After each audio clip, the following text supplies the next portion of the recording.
Today is a Wisdom Wednesday on the Rhythm and Resilience series. We're on day 3. And as I mentioned, I know we've got some new people joining us. As I mentioned over the last few days, in March, I was having trouble finding a rhythm, and my spirit kept saying, Michelle, you've got to find rhythm so you can have resilience to basically survive or thrive through this universal reset. And so that's kind of where this came about. And I thought, if I'm struggling, my friends are probably struggling too. And so then I went to my team and said, what if we did something where we pulled together some of the cool people that we know and we encourage them to join us so they can help us inspire other people as we go through this process that we're going through right now. So that's what this is about. Like I said, I'd love to hear any thoughts you have about what's kind of been part of your new rhythm or resilience. And we can actually talk about that as we wrap up the show. So, hey, I met Britt Frank. Britt's work focuses on empowering people to understand the inner mechanisms of their brains and bodies. She actually knows a lot about the neuroscience. She believes that when we know how things work, the capacity for choice is restored and life can and does change. Whether she's leading a workshop, teaching a class, or working individually with private clients, it's kind of hard to see this note without my glasses, just so you know, if you see me squinting. Brent's goal is to educate, empower, and equip people to transform even their most persistent and long-standing patterns of thinking and doing. And we are being called to really look at our patterns of thinking and doing during this transformative time right now. So Britt and I met. I saw it come across my email to join her at an event with, I want to think of that, Britt, that was with probably Advent Health. Yes. That's with Advent Health, the Live in Vitality series. And I thought, you know what? I kind of want to go hear her to see what she has to say. And whoa, did she knock my socks off. So Britt, welcome to Rhythm and Resilience. Thank you so much. That was a very generous introduction. I appreciate that. I'm so glad we met at that event. Seriously, that was a highlight of that event for me. Yeah, it was a fun night. And so Britt's, as you may have noticed, I'm not having the people tell a lot of their story because they've actually Britt's been a guest on our podcast. And so we'll put that in the show notes. You can go back and hear pre-COVID interview versus post-COVID interview. So Britt, have you struggled to find a rhythm in this? Oh my gosh, my rhythm, and I've been really wrestling because I have the rhythm that I want to set in this, in current environment, but my body doesn't want to go along with what my mind is trying to do rhythmically. And so I'm a little disjointed. I love that you're doing this. It's so, so important because I think everyone's rhythm is off right now, especially mine. I think I feel like I'm starting to get a tiny bit of something this last few days. Just for sake of this conversation, I want our listeners to be able to go to the podcast to learn more, but what's your background? Yes. So I am a trauma therapist. I specialize in a model of therapy called somatic experiencing, and that focuses on the brain and the nervous system. So essentially, if you've tried to talk your way out of a problem or think your way out of a problem, that tends to not work. And that's because there's more to our brains than just the thinking, logical reasoning. And so my training really focuses on a holistic approach to wellness and mental health and how our bodies are really our best asset in terms of being able to make choices and overcome adversity and find rhythms and cope with things like this COVID world that we now live in. And that's the focus of my work. And I'm really passionate about it. So I've got a question for you. I heard this years ago, and I really don't have a good source. So I'm not sure if it's true or not true, but it feels right. Is something like where the body likes rhythm and the mind likes chaos? Is it the other way around? So much. No, that's absolutely right. And I don't know, that's a great quote. I'm going to have to look that up. I don't know if the mind likes chaos, but our mind is certainly habituated to chaos because we're humans and we're raised by humans and we live in a human, inhabited world, and our brains like what's familiar. So our bodies like rhythm, our bodies like safety, our minds go towards what we know. Our minds are not wired for happiness and joy. Our minds are wired for survival and pattern seeking. So that's probably the origin of how that quote came about. I like it. I'm using it. I'm stealing it. Okay. Well, if you find out it's true, let me know. So go back to what you just said. The mind is not looking for joy and happiness. You said it It's differently. really not. Yes, our mind is habitual. So our brains are not wired for joy and peace. Joy and peace and happiness and fulfillment are very high level human concepts. Our brains are wired to keep us alive. Our brains are organized so we can survive a lion attack or a tiger attack. And we really need to work with the physiology that's very, very old. The neocortex, the thinking part of the brain, that's where we can access happiness and joy and logic and reasoning and think positive thoughts and work on challenging our cognitive distortions. But we need to know that the fight, flight, freeze, which is a lot of what's happening right now. I know myself and a lot of people just feel paralyzed. We feel, I'm frozen. I have all this time and I can't get off the couch. That's not because of laziness. That's because our bodies are primed to survive threat. And shutdown is one of the primary mechanisms that we do that. So that's really important to know, that you're not lazy if you're not being epically productive right now. So have you talked to any of your clients, and this is a big statement, any of your clients who are not struggling to find rhythm right now? So, okay, this is really interesting. So because these times are so chaotic and so traumatic, a lot of people who have been working inundated with their own trauma or completely, steeped in addiction, they actually know what this is and how to, not what the virus is and not how to cope with that, but this dynamic of uncertainty and fear and one breath at a time and one day at a time. A lot of my clients know what that is. And they're like, yep, this is what I do all day. Welcome to trauma recovery. And collectively, we're all trying to recover from this trauma while we're in the midst of it. And so a lot of my clients are finding, yep, this is pretty par for the course. Wow. And if we think about trauma-informed care, there's been a big old movement the last few years. What is it called? ACEs? Yes. Can talk about ACEs and talk about that, because that's a really huge statement, especially when you think about how many people have had trauma. And globally, if you look at 100% of the population, what population have they said has had some form of trauma? So maybe this isn't quite a big a deal. I don't know. I wouldn't go as far as it's not a big deal, but as far as, the ACEs are adverse childhood experiences. And so there's a test of, did you grow up in a violent home? Did you grow up, with an absent parent? Have you experienced death? Were you abused? But the thing with the ACEs test is it's important to know that those types of adverse childhood experiences can lead to trauma, but everybody on the planet, if you're a human born of woman, you have experienced trauma. Trauma is anything that's too much, too fast, too soon. Trauma is any time our brain's capacity to digest is exceeded by the amount of information. And while this is absolutely a big deal in terms of how it's affecting people's rhythms, people that understand their own trauma are doing, they're not doing, yay, I'm happy in the midst of this crisis, but they understand what's happening in their bodies, so that, oh my gosh, what's happening to me? Why am I frozen? Why am I shut down? Why can't I sleep? Why is this happening? That isn't present for a lot of people.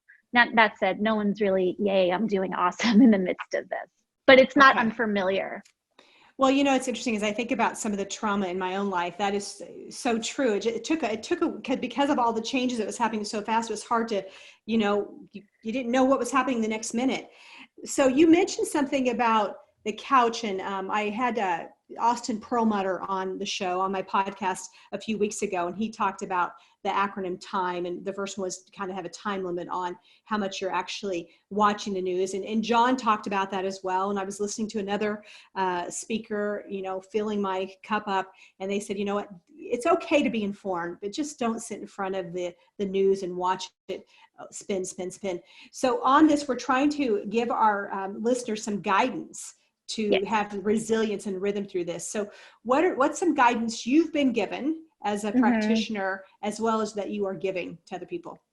Well, I love, and I'll just validate that, putting a time limit upon the media ingestion. We're inundated all day long. And I do it too. I notice I go on little spins where it's 4 hours later and I've looked at every site on everything. And it's good to put limits on that. Now, the best piece of resilience guidance that I've heard, that I use, that I implement, that I'd like to share is, it's okay if we are not productive. This is, so I'll sum this up in brief. This is not free time. So a lot of my clients are shaming themselves, and a lot of people are, oh my gosh, I have all this free time. I should be learning a skill or building a business or taking up French lessons or whatever. But free time, the idea of free time implies that in the availability of all the choices, I choose this time to be happening. And I don't think any of us are choosing this right now. While we may have stretches of unaccounted empty time, it is not free. And so our bodies are really reacting to what's happening, not as, yay, free time, but oh my gosh, this is scary. This is uncertain. So if you're going to be stuck on the couch, that's okay. We want to separate. Watching the news all day is not healthy, but it's totally okay if you're having a couch day. Maybe limit what you're ingesting that's, further provoking the fear. But if you are just paralyzed and you need a couch day, that needs to be okay. We really want to uncouple shame from the way our bodies are responding. The faster we just accept that today's a couch day and a Cheetos and Oreos day, then the faster we can be resilient and bounce back from that. And so I've noticed my own system. It's like, okay, today is not going to be my shower, do my hair, take a walk around the block day. Today it's enough that I made it from my bed to my couch and I took my dog out. And that needs to be okay. Giving ourselves permission without shame to have our experience of this very, very terrifying time is the number one key to resilience and surviving it. Wow. Keep going. I know you've got so much guidance to share. Okay. I made my notes. I've got some notes too. So give us some more, guidance. This is good stuff. Okay. So this is where my alliteration comes in. I was so excited to share this with you. So I've seen a lot, and this is, again, no shame if this is you, but we have to think positive and we want good vibes only. And we want to really just focus on gratitude. That is wonderful to a point. But here's my alliteration. Positivity without perspective is poison. So I'm gonna break that down. So the phenomenon that I'm describing is what's known as toxic positivity. And that's when I'm good, I'm happy, I'm great, I'm awesome, I'm grateful, I'm happy. When that comes at the expense of what's true and what's real, it no longer serves the function of helping lift us up. Rather, it brings us further down. I like that. Well, the good news is my guy Zach's on the phone, and Zach, we'll make that a quotable for you. I've not heard that before, so I love it. Yay! Because it's true, a lot of people also are feeling guilty for not feeling grateful. Well, I have this wonderful home and, yes, I can't go anywhere, but I'm in a safe home and I have toilet paper and I have food and I have resources. It's wonderful to keep that type of perspective and that type of gratitude. And it's okay to be scared. And it's okay to feel overwhelmed. And it's okay if you're not Susie Sunshine every single day. And it doesn't take away from gratitude and joy and peace to acknowledge discomfort. And a lot of people are actually finding that with this dynamic, trauma they didn't even know they had is being triggered. So, and I don't get political ever on these things, but I'll just say, regardless of your politics, I think it certainly goes without saying that there's some chaos in our leadership and there's some incongruence in the information that's being shared. And that's very reminiscent of a chaotic childhood. If you had parents that fought a lot, if you had confusion and overwhelm and the adults around you didn't model for you how to navigate crises, seeing what's going on in the country right now is actually going to trigger that. And we need to be okay with not necessarily putting a smile all over it all the time. So positivity without perspective becomes poison. So we want to stay in truth. Sometimes the truth is light and pretty and I'm happy and it's sunny and I am going to take a walk today. And today is a shower, do my hair, eat a vegetable day. And sometimes the truth is dark and painful and scary, and that's okay too. You're making me think about a few weeks ago, where I was just, and I'm still spinning a little bit thinking, how could I have been a better, more effective leader? And I don't think, I just need to give myself some grace. You know what? I wasn't a great leader. I wasn't the leader that what I'd hoped I'd be during this type of crisis. So I just need to, so thank you for giving me permission to let it go. Oh my gosh. I don't know what kind of leader is a good leader during this crisis. I think anybody that's willing to create spaces like this one that you created, where we can just be really, really real. I mean, okay, here's another alliteration. I'm just making these up. I love talking to you because it just comes. The fundamental key to resilience is realness. You can't be resilient without realness. So if you're trying to fight your way out of what's actually true, then you're not going to be able to bounce back. So, okay, this wasn't my best look as a leader. This wasn't my best session as a therapist. Okay, that's okay. Permission granted. And now we have room to bounce back. So let's talk about somebody being triggered to old trauma. Okay. Yes. What are some steps they can take to get out of it besides turning off the media and the news? What's the next step? I've done that. Now what? So one is, and this is something I post on almost every one of my social media posts, start with the assumption that you're not crazy. Whatever your reaction is, if you are waking up and crying for quote, no reason, or if you're having a panic attack or whatever, if you start with the assumption that this, whatever you're experiencing makes sense in context, that will help your body not go total, into overdrive. So the number one thing you tell yourself is, okay, this is what's happening. I'm not crazy. This makes sense. I don't know what the context is. I don't know why it's happening. I don't need to, but somewhere this makes sense. Okay. Then the second thing is, I don't need to try to feel good in this moment. Sometimes resilience is accessed by making a moment bearable, not necessarily joyful. How do I make this moment bearable? How do I make it less bad? So sometimes searching for the less bad instead of trying to make something good can be really, really useful, especially if there's trauma. And not to worry so much about, oh my gosh, I have trauma and now what? No one is really healing anything right now. We're all in survival mode. Everyone is trying to survive this. And so we want to I need to thrive and overcome and reach my goals. We need to take that off. If that's what happens, cool, gravy, frosting, but it's certainly not the goal. Wow. That was a pretty big about survival, getting out of, we are all in survival mode. So when you've called somebody, because you've got some really great friends that are, leaders in therapy and et cetera, therapists around the country, are you hearing some other guidance from them? I've shared on this, the guidance I got a few weeks ago was, are you okay right now? Instead of thinking about 6 months from now or 6 days from now or 6 hours from now. 6 hours yeah. from now. But in this moment, are you okay? I love that so much. And that goes along with the permission. Where I'm at now might not be where I'm at in 30 minutes. So right now, okay, I'm okay. I'm okay. Or right now, I'm really not okay. And another practical, actionable how-to is, who are my people? If there's I don't like looking necessarily for silver linings, but if there's a positive to be found here, it's that people are willing to ask that question. Normally, hey, how are you is a throwaway, at the store. It's, oh, how are you? I'm good. How are you? I'm great. Great. Now the question, how are you, has some gravity. It has some weight.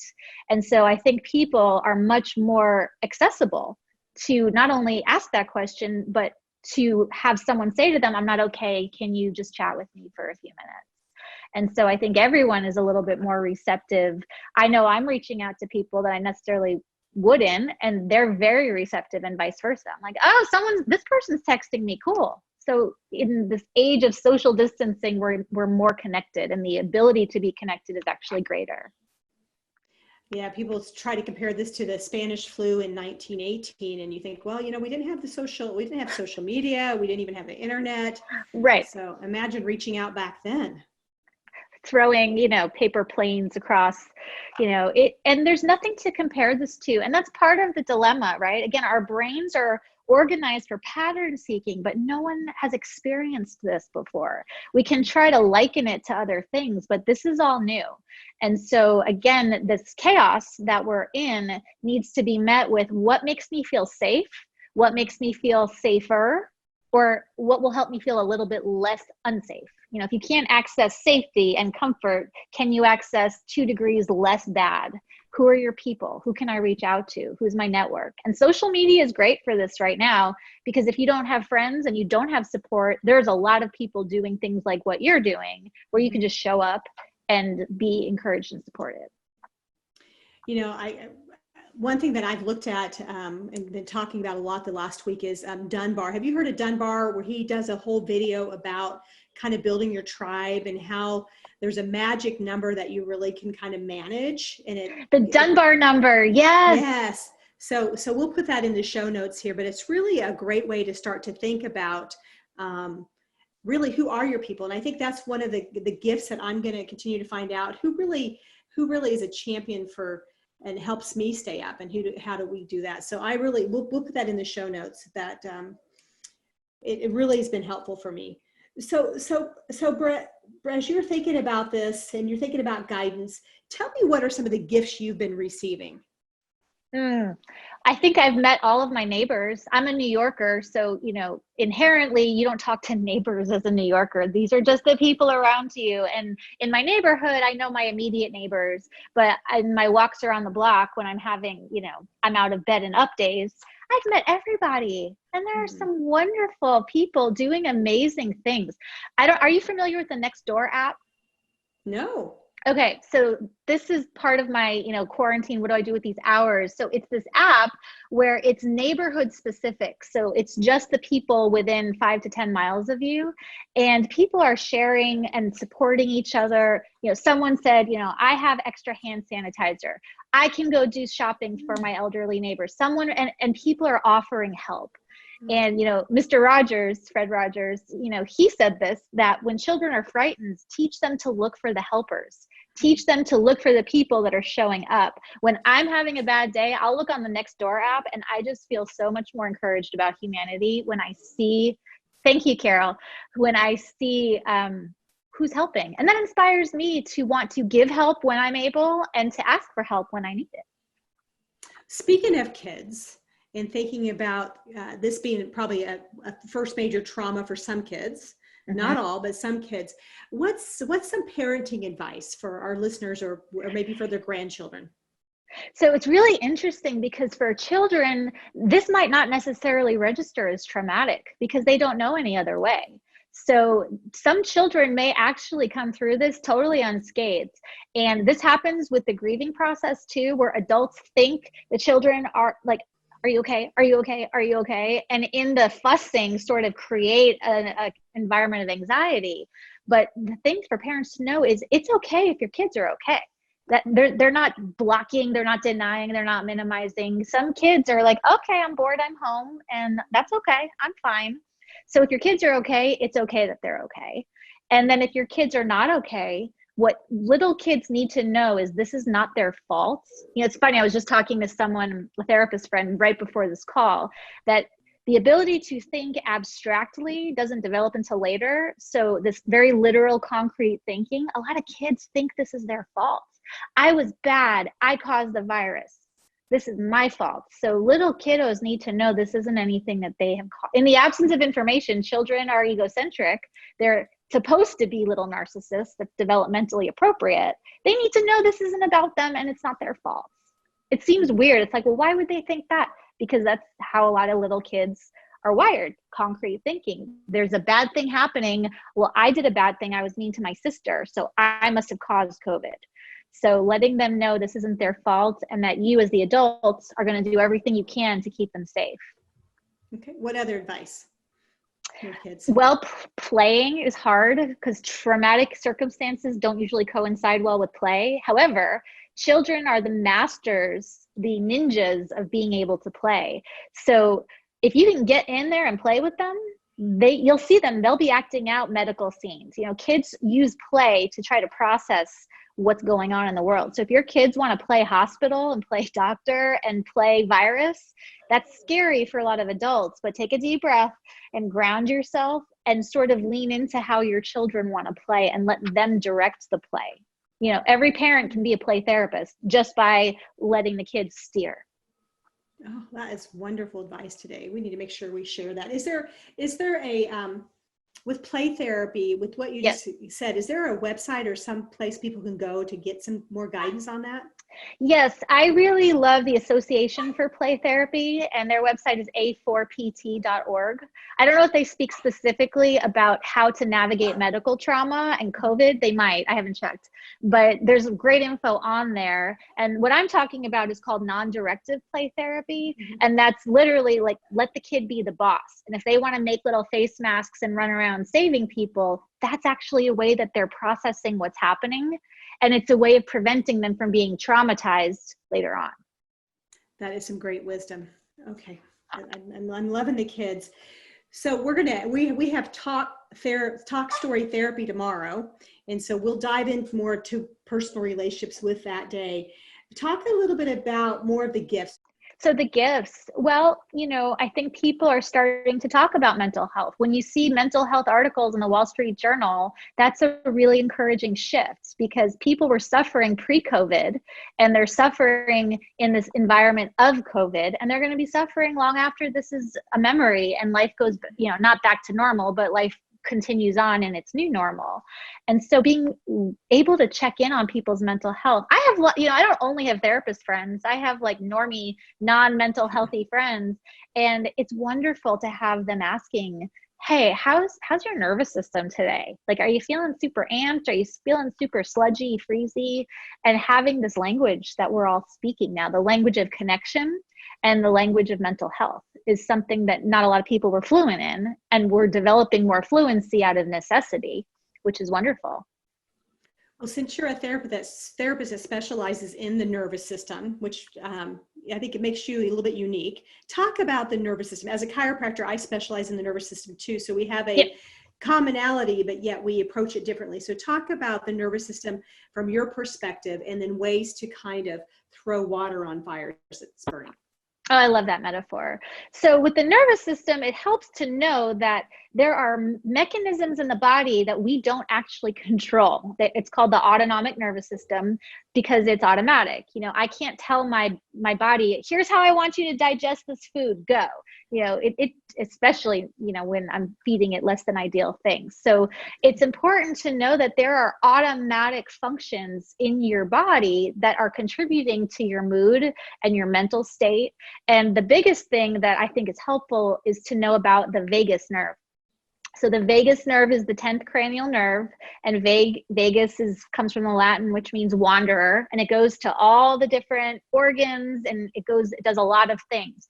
But one of the things this nerve does is shut your body down in the face of threats, and you cannot outthink that. So if you're feeling totally unmotivated, I hate that phrase because that's a nervous system function, not a moral or a strength versus weak function. But if your vagus nerve shuts your body down, it's important to know that one of the fastest ways to get out of that kind of like dorsal vagal freeze, which is what it's called, is rhythm. The rhythm of, I play patty cake over Zoom with people because those types of rhythmic games actually get us out of that freeze state.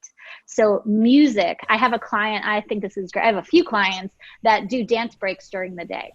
So, when they know 3 o'clock is going to hit, and that's when just the doldrums start coming in, they blast music and they do a minute-long dance break.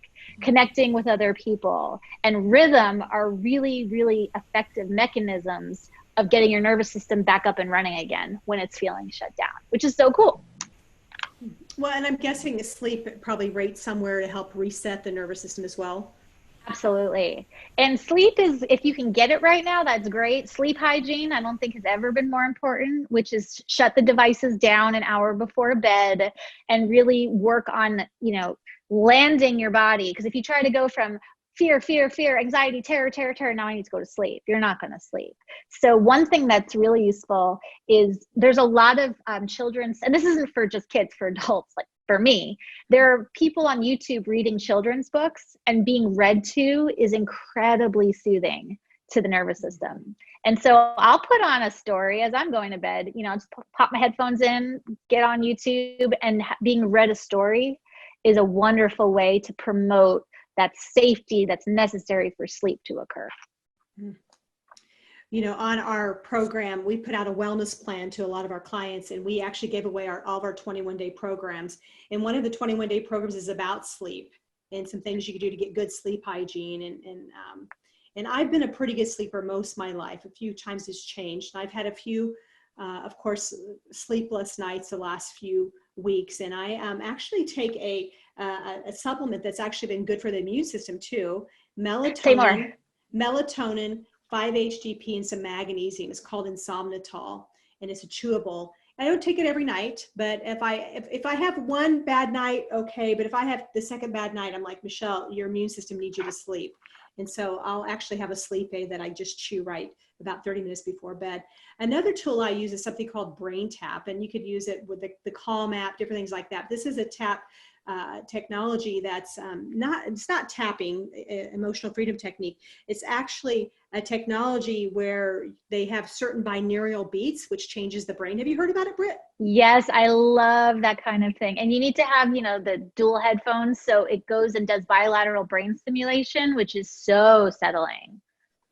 Yeah. This one also has a headset. I've got it downstairs by my bed, that has a headset that also goes to the eyes, where lights go to the eyes, and lights actually stimulate the acupuncture points in the ear. We had Shemaine Tate on yesterday, on Tuesday, and she talked about acupuncture. And we didn't talk about auricular therapy, but something you do with your kids, you actually could rub your ears. You can stimulate the whole nervous system and every single part of your body through the ear. So I would recommend. And the fingers. And the fingers. We talked about doing some Jinsu Jitsu yesterday, and stimulating the lung breathing once again on Total Health Tuesday. So this is a great time if you have questions for Britt. By the way, she's amazing. She's world known. I would encourage you to put the questions in the chat box now, and we'll get to those. Britt, as we start to kind of shift, what habit have you really been focusing on that you weren't focusing on before this, besides turning off the TV? Well, one of my practices, and I know we talked about this, I think, on your podcast, is I try to start my day with a practice called morning pages. And it's from Julia Cameron's work, The Artist's Way. And it's just 3 stream of consciousness, nonsense, it's just brain drain. And it's everything from just whatever's in my head. I have a podcast interview today, and then I need to take the trash out and da-da-da-da-da. But doing 3 longhand stream of consciousness writing really helps my brain set and get ready for the day. I don't really have the luxury of not doing it during these times. When life was normal, there were days I skipped it and I was fine. But that practice has become so central as a sacred part of my day, to take the 15 minutes to just sit with my coffee and do my writing and get myself grounded and anchored in my body so I can face whatever the day has for me. It's funny. I just did a podcast interview with somebody, and they were talking about how Julia Cameron's work from The Artist's Way really helped them. And then one of our future guests, Sonia Choquette, actually, her and Julie worked on some of her books together in the initial. So it's always fun how everything just weaves together. And as you guys are connecting here, it'll be interesting to see. What I find fascinating, because my coach says be fascinated, not frustrated. What I'm going to find fascinated is what connections happen during this time that become lifelong relationships. Which is so fascinating. I mean, I've talked to people on social media that I have developed friendships with. When people say social media is not real life, well, social media, like anything, can be used for good or it can be used for not good. And I've met some amazing people. When this is over, I'm going to travel and I want to meet them in person and I want to hug them. And, they're my COVID buddies. And it's really amazing and then reconnections. People from 20 years ago that I'm bored. So I'm just going to say, hey, how's the fam? How's it going? So connection and reconnection is fascinating right now. Agree. Something I read yesterday as I'm, trying to sift through some material for my own mental well-being. I read where somebody changed, we need to change it to, instead of big C COVID, little c COVID. Didn't you love that? It's like, okay, let me just, it's little c COVID. Let me start to minimize it. Not that we're minimizing what's happening to people around us or to ourselves and people that are getting this virus and that won't survive it. But how do we start to just throw water on that fire? So that was my takeaway yesterday in reading. I love that. And that also fits into are we obviously this is a real problem. It's a very real threat. It is scary. And if our reaction is way bigger than so let's say that, you do have a safe home and you have the ability to quarantine and have groceries delivered and you have all the resources available to keep you safe. And yet days of crying and not sleeping. Well, if it's an incongruent reaction, that's a sign that there might be some trauma. So great. Now we know, and we want to keep our reaction to COVID about COVID. It's hard enough right now to actually deal with it without stacking on other traumas, mom stuff, dad stuff, family of origin stuff, whatever. So we want to appropriate it to its proper place. You know, we're going to have to dive into that because it makes me think of in the year 2002, about this time, actually, you know, in the cycle of my 20 years in business, there's been the ebbs and the flows. There's been the really, really lows and the really, really highs, but it's mostly kind of in this range here. And by the way, to our people listening, this is a great time to say kind of what your takeaway is from today with Britt, and possibly any questions you have. This is a great time to do that. And so I remember going back to therapy. I've done a lot of therapy in my life, like most people. But I remember in 2002, very distinctly, I went to see actually Linda Moore. And what Linda's a therapist in Kansas City, very well known. And I was struggling because I had 3 of my practitioners leave. And typically what people do is I'm a people collector. I collect people. I help build them because I'm a builder. I love to connect. I'm always thinking about the dots. And we just actually, it's so funny we're having this conversation because we just had some therapists leave our office literally March 31st. Oh, wow. It was a little bit uneventful because of COVID, but I think about in 2002, we had built this new beautiful building and we had 35 practitioners working together. And then some of them said, you know what, I really like the old way, you know, where it was more intimate. And so we had 3 practitioners leave and it just crushed me because they were like my kids, right? Mm-hmm. And so, but I remember going to therapy because I had to go to therapy to walk through that. And what she said to me, Michelle, you just opened up a trash can. And from all your abandonment issues, you just dove right in the whole trash can. So what you're feeling is not just the top level, you dove into that. So talk about how, and I didn't know how to not dive into it, maybe because I had to heal something that, you know, there's a saying, in order to heal it, you've got to reveal it. So how can people keep it here and not go down to all the shit in their life? Excuse my language. I said shit yesterday too. Shift, all the shift into their life. I'm working really hard not to swear on here. So far, so good. I've got 20 minutes left with purely clean language. So, well, one, like you said, you know, you have to reveal it. You have to feel it to heal it. It's not bad to take the lid off the trash can. If your trash is full and it's smelly and it's gross, if you don't take the lid off, then things are going to stink. So number one, I think that being triggered is looked at as a negative. And so we want to start by saying being triggered isn't bad. You know, it's not like I want to be triggered every which way to Tuesday, but triggers reveal unhealed content. So triggers are important. So triggers are not necessarily bad. So that's number one. Number two is evaluate again, are you reacting higher than a 5 on a 1 to 10? And if your reaction to whatever is higher than a 5 on a 1 to 10, it's almost a guarantee that there's some trash can content there, some trauma trash can content that's going on. And again, starting with, okay, I have some unhealed content. Great. I'm not crazy. I'm not bad. This doesn't make me broken. I have some injuries and now I get to heal them. Cool. Yay. Bring it. So you know what? When this is over, we're going to have a cocktail in person. And, but I can have about this much cocktail because then my nose goes numb. It's the craziest thing. I must have something genetically. My body does not do well with alcohol because I try to participate, but I just can't. So I may be drinking sparkling water. But think about how can our listeners connect with you and learn more? And what if they are realizing that they have some trash to clean up, but they don't have a therapist? What's the best way to find a therapist? So, and not everyone has the resources to do private therapy. I have a book list on my website, and before I found the right therapist, I did a lot of reading and a lot of helpy kinds of things. And that's right now, that's great. You do what you can. So my website is thegreenhousekc.com, and there's a tab called Britt's Bookshelf. And so all of the books on there speak to all different manifestations of trauma, family stuff, shame stuff, depression, anxiety, whatever your thing is. That's a good place to start because all of the people who taught me, I reference their work on my website. So that would be my recommendation is if you can, start reading, start listening to podcasts, or decide, you know what, I have trauma. Now is not the time where I'm able to work on it. And that's okay too. You know, again, there's surviving and thriving, but we're still you can't have post-traumatic stress until you get to the post. So no one has PTSD right now because we're still in it. So if now is not the right time to heal your trauma, great. Make a mental note. I have it. I have some things to work out. I don't want to work it out in the middle of this COVID crisis, and that's okay too. I want to eat chocolate.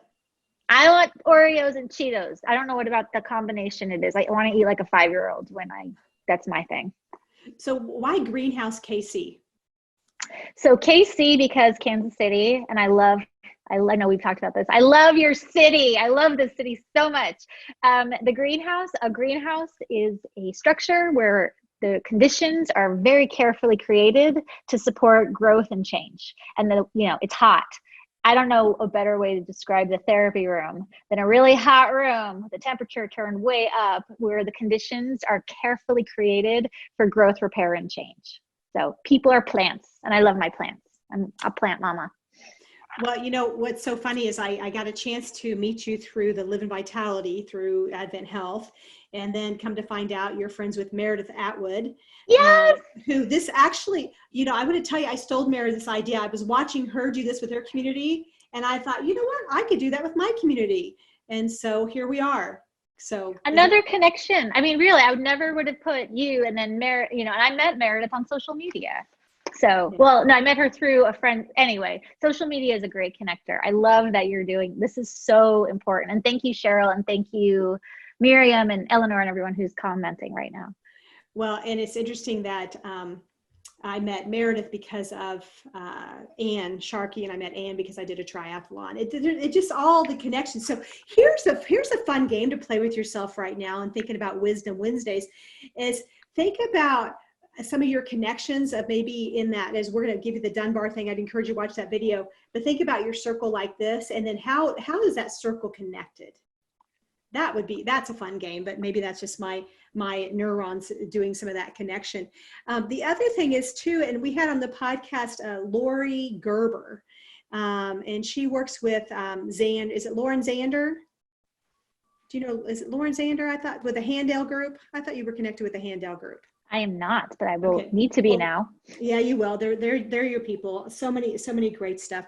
So let me see. Do we have questions? Ellen, I'm gonna unmute you. There we go. Oh, you're unmuting. I'm unmuting you. I got it. I'm sorry. Okay. Hi. I got Elle. This is Eleanor, by the way. She's doing all the back end work with my guy, Zach. I think Zach popped off, maybe, or maybe not. I can't see everybody. There he is. With my guy, Zach, they are taking care of it. So I just shut my chat screen. Any questions in the chat, Eleanor?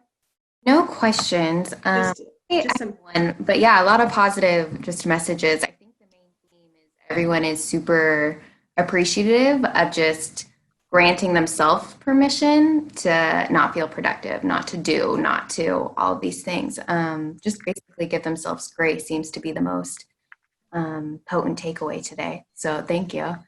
But I was wondering with Wisdom Wednesdays is what wisdom do you think we'll receive from COVID decades, maybe a century from now, looking back? That is such a great question. And it's a big question. So, okay. So what wisdom will we receive from COVID? I'm going to reframe that because I don't want to give credit to because, it's the mechanism, but I don't want to give it too much airtime. But I think what we'll learn from each other is how to human. It really is ironic that the most human I've experienced, the culture and the collective, has been now. We're more human, not less. We're more communicated, more connected, less isolated. And that works. And working from home works too. I think that's a big lesson, that this is not as good as in person, where I can see you and high five and hug you and see all your micro expressions on your face, but that this works. And in times of crisis, things can get done really fast. It's pretty amazing how quickly all of a sudden things have gotten accomplished. Like, wow, it's a bummer that it takes a crisis to make things move, but hopefully this will be, the way we do things. We see a problem, we fix it fast. Such great wisdom today. Once again, I recommend you go to greenhousekc.com and learn more about Britt. Like I said, we'll have a couple things in the show notes. We'll have her podcast. We can learn more about her and her story. I'm intentionally not diving into stories. I really want to get to the guidance and the hope. And tomorrow we'll be having a Talk Story Thursday, and my special guest will be Crystal Jenkins. Some of you know Crystal. She's a therapist at our office, and she works for the Hoffman process, and she will be sharing some of her wisdom about relationships, not only with yourself, but really how to navigate some of the relationships, especially maybe you're home with your significant other all the time now, and how are you navigating that through this time? As we wrap up, the way I like to wrap up, Britt, is basically saying thank you so much, and I want to share with you how you inspire me. How you inspire me from the moment I met you is you're a very effective communicator, and I love that about you. I have a huge heart. I think I have one of the biggest hearts anybody know, but I didn't do very well in English in pronunciation. So for me to actually have the courage to do something like this, I will tell you my secret. I never watch anything after I've done it because I would never do it again. But I love that about you. I love how you are connected and you're wicked smart. And you inspire me, and I'm so looking forward to continuing to get to know you through the years. Once again, from our people, they loved your resiliency with realness. In order to be resilient, you've got to have your realness as well as permission. So we are grateful for the gifts today. I encourage you to all share this. We'll be sharing this on social media and out to you tomorrow. Share it with your friends. Let's spread the hope around the world that we're going to get to the other side of this. Thank you so much. I'm just speechless. I love being around you so much. You're so inspiring. You're wicked smart. I love the Boston. Wicked smart, really. And I'm so honored and so great. It's funny, I'm an introvert. Like, I'm not a go out in the world and people person. So this is still scary and nerve-wracking for me too. But I so appreciate the space that you created and just the way you human in the world. It's an honor to know you. Blessings. All right, everybody, go out and have a great day. I'll see you tomorrow. Hey, love yourself up. Okay, and I can't wait to hug you all in person. Bye-bye now. Heart. Heart.